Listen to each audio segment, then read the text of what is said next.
বন্ধুরা, শরীয়ত পরিবহন গাড়িটি আজ আমাদেরকে রূপবাবুর হাট নামিয়ে দিল। এই রূপবাবুর হাটটা দেখতে এমন, আপনারা এখানে নামলে ঠিক এই দৃশ্যটাই দেখতে পাবেন। সেখান থেকে ভ্যান গাড়ি যুগে এই যে আমরা ভ্যান গাড়িতে উঠেছি, 40 টাকায় আপনি যেতে পারবেন পালের চরে। তবে আমাদের ভ্যান গাড়িটি চলছে, চারিদিকে এরকম দৃশ্য দেখতে পাবেন। চারিদিকে দৃশ্য দেখতে দেখতে আপনি আপনার গন্তব্যে পৌঁছে যেতে পারবেন অতি সহজে পালের চরে। বন্ধুরা, পালের চরে আপনি জমি নিয়ে খামার করতে পারেন, কৃষিকাজ করতে পারেন। খামার করতে একটু মাটি ফালানো লাগবে ওখানে, আর কৃষিকাজ করলে কোনো মাটি ফালানো লাগবে না। আর বছরে 3 মাস ওখানে পানি থাকে, আর পানি থাকার জন্য ওখানকার মাটিটা অনেক ভালো, তাই অনেক ফসল হয়। এই যে পালের চর যেতে যেতে এই দৃশ্যগুলো দেখবেন।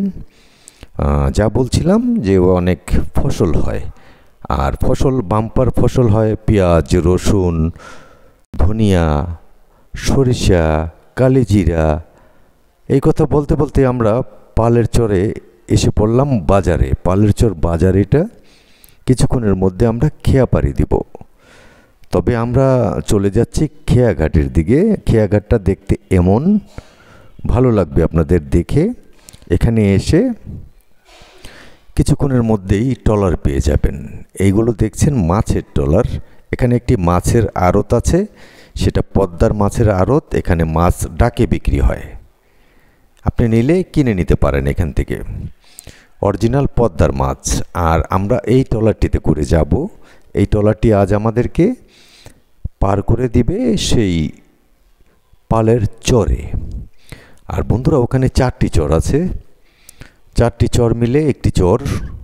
সেখানে আমরা যাব, আজ ঘুরে ঘুরে দেখাবো আপনাদের, এবং আমরা জানার চেষ্টা করব কিভাবে জমি নেয়, কি ফসলটা ভালো হয় এবং কোন ফসলটা বাম্পার হয়, সেইগুলোই জানবো এবং আপনাদেরকে জানানোর চেষ্টা করব, দেখানোর চেষ্টা করব। আমাদের ট্রলারটি কিন্তু রীতিমতো ছেড়ে দিয়েছে। আমরা চলছি পালের চরের উদ্দেশ্যে। অনেকেই যাচ্ছে ওখানে, কারণ অনেক কিছু রোপণ চলছে সেখানে, আর ক্ষেত খামারের কাজ চলছে। এই কারণে অনেক শ্রমিক এখন ওখানে যাতায়াত করে, তাই আমরাও ওখানে যেতে চাই এবং যাব। মাঝি হাল ধরে রয়েছে, কিছুক্ষণের মধ্যেই আমাদের ট্রলারটি পাড়ে এসে ভিড়বে। ওই যে দেখা যাচ্ছে সেটাই পালের চর। তা আমাদের সাথেই থাকুন, দেখতে থাকুন। আমরা আপনাদেরকে ঘুরে ঘুরে দেখাবো। আমাদের ট্রলারটি ভিড়ে গেল, আমরা এখন পালের চরে উঠে যাব। বন্ধুরা, শুভেচ্ছা জানাচ্ছি শরীয়তপুর জাজিরা পালের চর থেকে। সব কিছু ঘুরে ঘুরে আপনাদেরকে আমি দেখানোর চেষ্টা করব এবং কৃষকদের সাথে আলোচনা করব। সেগুলো আপনারা দেখতে থাকুন, আমাদের সাথেই থাকুন। আসসালামু আলাইকুম ভাই। ওয়ালাইকুম আসসালাম ভাই, আপনার নামটা যদি একটু বলেন। আমার নাম আব্দুল লতিফ শেখ। আব্দুল লতিফ শেখ। জি। এখন কথা হইলো কোনটা? আব্দুল লতিফ শেখ ভাই, জি। এখানে কি কৃষি জমি করছেন নাকি আপনি? জি, করছি। কি করছেন?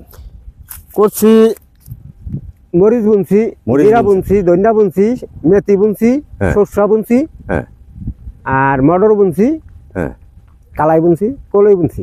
এই কতটুকু জমিতে বুনছেন? ধরেন 30 হইতে 40 বিঘা জমি। 30 হইতে 40 বিঘায়? 40 বিঘা বুনছি। এটা কি নিজের জমি না ভাড়ায় নিছেন? নিজেও আছে, আবার এমনিও কিছু আছে। ভাড়ায় নিজেরও আছে নাকি? নিজেরও আছে। আর এমনি কি 2 বিঘা 3 বিঘা এরকম ভাগে ভাগে বুনছেন? 5 বিঘা, 7 বিঘা। ভুট্টা বুনছেন? বুনি আমি। আচ্ছা, এই যে বালু দেখা যাচ্ছে, এই বালির ভিতরে কি হয়? বালির ভিতরে তো ফসল ঠিক হয়? এই বালুর ভিতর বাদাম হবে, হ্যাঁ, বুট হবে, হ্যাঁ, তারপর মরিচ হবে, হ্যাঁ, তারপর হয়গুলি হয়, আর কিছু হয় না। হয়, কিন্তু এটার ভিতরে বুনবে কি? এই যে খালি মরিচ বুনছে। মরিচ বুনছে? হ্যাঁ, তামানি মরিচ। তারপরে মরিচের পরে? মরিচের পরে ধান বুনবে। আমি তো গতবার দেখে গেছি এই জায়গা বাদাম ছিল। বাদাম ছিল না, বাদামের জায়গায় নদীতে ভেঙে লই আছে। বাদামের জায়গা নদীতে ভেঙে নিয়ে গেছে। এগুলিতে বাদামও হবে। এখন কি বাদাম করবে না? না, এখন করবে, ওই সাইডটা করবে। আচ্ছা, আমি যেই বাদাম নাকি গতবার যিনি করছিল, ওনাকে তো আজকে এবার দেখলাম আমি বাদামের জন্য জমি নিতেছে। হ্যাঁ হ্যাঁ, এই যে এই জায়গাটা করবে, এই এলাকা সাইডটা করবে। এই যে বালুর বাদামটা হয় কেমন এখানে? এগুলো হয় এই 5 মণ 6 মণ 7 মণ 8 মণ হয়। 8 মণ হয়ে যায় মানে বিঘায়? বিঘায়। আপনাদের এখানে কত শতাংশে 1 বিঘা হয়? 33% 1 বিঘা। 33-এ, কিন্তু অন্যান্য জেলায় যে আরো বেশি আছে। না এই বিঘা আর আমাদের দেশে বিঘা এক হবে না নাকি? তা এখন কথা হলো কি, আপনার যে জমি এটা কি প্রত্যেক সূত্রে পাওয়া? হ্যাঁ। আপনাদের কি খাজনা টাজনা নেয় সরকার? এগুলি খাজনা নেয় আর কি, নদীর মধ্যে তো হ্যাঁ। নদীতে বাংলাদেশ সরকার খাজনা বন্ধ করে দেয়। এমনি কি এমনি জুট ঝামেলা? না, ঝামেলা লাঙ্গল এলাকা নাই। যে মারামারি আগে না, না, না, মারামারি হইতো চর নিয়ে? না, এই এলাকাটা হলো মাতবর্গ। হ্যাঁ, হামেদ মাতবর, সমেত মাতবর এলাকাটা বুঝলেন? বরকত মাতবর, লতিফ মাতবর, ফারুক মাতবর, মামুন মাতবর, অন্য কোনো লোক আসে না। আচ্ছা যাক, এই যে আসে না বললেন, এখন আমি মনে করেন এখান থেকে জমি নিতেছি, আমার জমি নিলাম যে ভাড়া নিতেছি আমি, আমার এটা নিরাপত্তাটা কতটুকু? নিরাপত্তাটা আমরা আজীবন খাইতে পারবেন। এটা চোর এলাকা, মাতবর্গ এলাকা, এখানে কোনো ছয়চারি নাই। ঠিক আছে, মাতবর্গ এলাকা আমি জানি, মাতবর্গ আন্ডারে আছে। কিন্তু আমি ভাড়া নিলাম, ভাড়া নিলে কেউ সমস্যা করবে না? না, কেউ সমস্যা করবো না। আমি ভাড়া নিয়ে এখানে 10 লাখ টাকার মাল আনলাম, 50 লাখ টাকার সম্পদ করেন এখানে, বর্তমানে জায়গা আছে, সুযোগ আছে, এখানে কোনো ভয় নাই। এটা তো ভয় নাই। আমরা সবসময় চরে থাকি, এলাকার মানুষ আমরা পালের চরের মানুষ ভালো। আসলে কিরকম পালের? অনেক ভালো, অনেক ভালো। পালের চরের মানুষ কোনো ছয়চারি। বিক্রমপুরের মানুষ কেমন? বিক্রমপুরের মানুষ আরো ভালো, বর্গ বেশি হারা। আপনারা পাশাপাশি বিদায় আর কি একটু ভালো, তাই না? এখন কথা হইলো কি, সবচেয়ে বাম্পার ফসল হয় কোনটা এই চরে? এই চলে ফসল হয় মনে করেন, আগে তো এইবার তো মাটি পুরা অনেক উঁচু হয়ে গেছে। 3 ফিট মাটি পড়ছে প্রায়। আমি বর্ষাকালে আসছিলাম এবং বর্ষার আগেও আসছিলাম। এরপর আগে এই যে পুরান হইলে ফসলটা বাজে, পুরান মাটি হইলে ফসলটা ভালো হয়। আর আলুর জন্য কি পুরান মাটিটা দরকার? আলুর জন্য 1 নম্বর হলো পুরান মাটিটা দরকার। আরেকটা জিনিস আপনাকে জিজ্ঞেস করি, আপনি যে ফসলগুলো রোপণ করছেন, ফসলগুলো যদি হয়, এগুলো বিক্রি করবেন কোথায়? এগুলি হাট আছে, কাজীর হাট আছে। আপনার এখান থেকে বিক্রি করার কোনো রাস্তা নাই? এগুলি পাইকার পত্র আসে, যার লগে বনে নিয়ে যায়। পাইকার আসে, পাইকাররা আসে এখানে। যেটা আপনার মনে না চায়, আমরা হাটে নিয়ে যাব, হাটে নিয়ে যাবেন 2 টাকা বেশি পাওয়ার জন্য, তাই না? বেশি বিক্রি। আর আমরা এখানে 2 টাকা কম পাইলো আমরা খেতে বেশি চালাই। আর এই পানি কিরকম ওঠে এখানে? এখানে পানি বেশি না, 3 ফুট 4 ফুট পানি ওঠে। 3 ফুট 4 ফিট পানি ওঠে। এটা কিন্তু এই আরো আগেই শুনছি 3 ফিট 4 ফিট পানি। বর্তমানে যে 3 ফিট মাটি পড়ছে, এখন আগামীবার কি পানি কম ওঠার সম্ভাবনা? আগামীতে একটু কম হবো। মাটি যতটুকু পড়ছে অত পরিমাণ পানি হইব। একটা সময় দেখা যায় পানি উঠবে না। এরকম সময় বছর তো নদী এলাকা বড় হবে, উঁচু হবে। পদ্মার সাইডে তো বছরই মাটি পড়ে, বছর চর উঁচু হয়। উঁচু হইলে এক সময় আছে জোয়ার হইব না, মানে পানি আর উঠবে না, উঠবো না, মাটি পড়বো। আচ্ছা, এই জায়গার ভিতরে শুকনা জায়গা কোনটা থাকে? এগুলো শুকনা থাকলে পশ্চিম সাইডে, ওই সাইডে ওই যে উত্তরবঙ্গে দেখেন না, কালাগ্রাম, বালিরটেকের দিকে না? ফারুক মাতবরের চরের দিকে। ফারুক মাতবরের চরে, ফারুক মাতবরের চর। বর্দিয়া কিছু জায়গা আছে টান, কিছু জায়গা টান। ওটা তো পড়ছে লোহজঙ্গে বোধ হয় না? চল লোহজং নাকি? না, দিয়াগাঁওটা খালি চল। না দিয়াগাঁও না, ওই সব বিক্রমপুর, এই শরীয়তপুরের মধ্যে, জাজিরার মধ্যে পড়ছে। জাজিরার মধ্যে সব। তা আপনি এই যে ফসল যে বাইরে থেকে এসে করতে চায়, তারা নিরাপদ? হ্যাঁ, নিরাপদ, কোনো ভয় নাই। এটার জন্য তো কোনো ভয় না। আর কাগজপত্র করে দিলে, আমি যদি 10 বছরের জন্য করতে চাই, এটা তো করবে নাকি?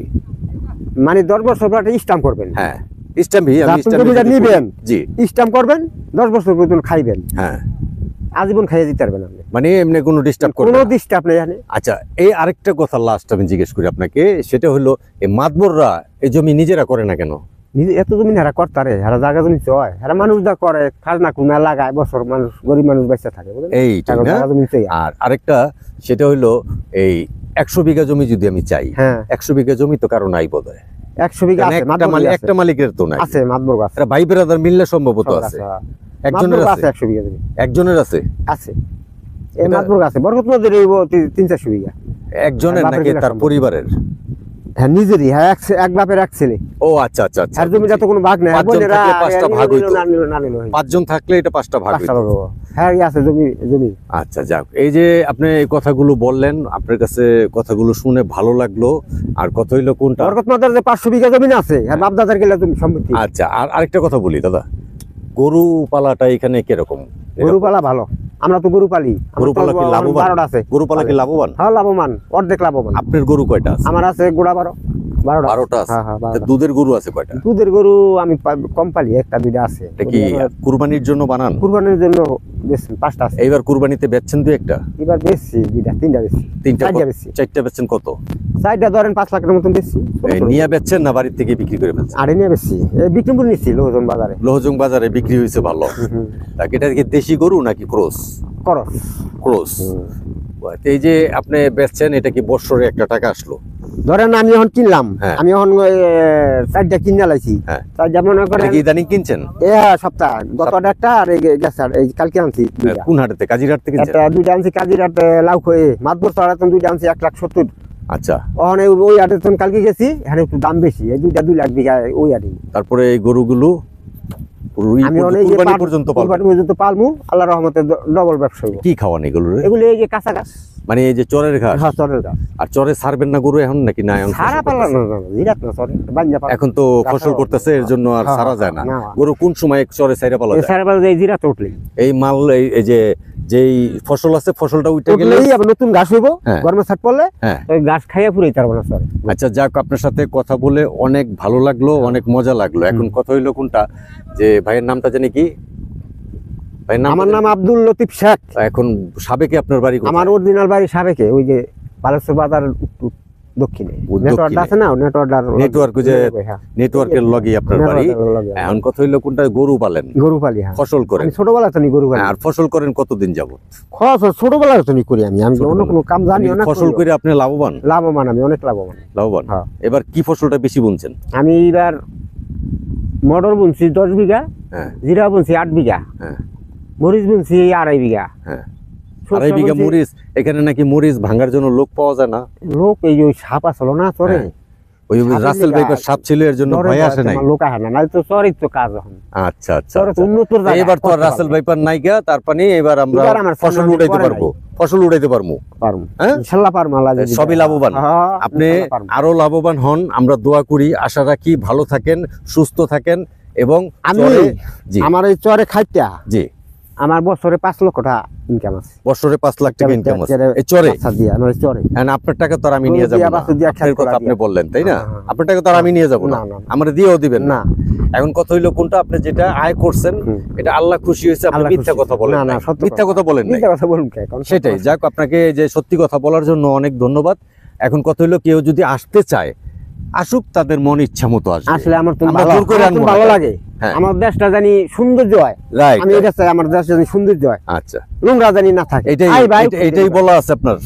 হ্যাঁ, হ্যাঁ, আপনার কাছে হ্যাঁ, বলার হ্যাঁ। কি মানে? সবার আমার কাছে দেশে কি জানি আমারও দূরতন লোকজন আসুক, জায়গা জমি চোখ একটা প্রজেক্ট করুক, ওইটা করুক, আমরা দেখতে সুন্দর আছে। শ্রমিক পাওয়া যাবে এখানে কাজের?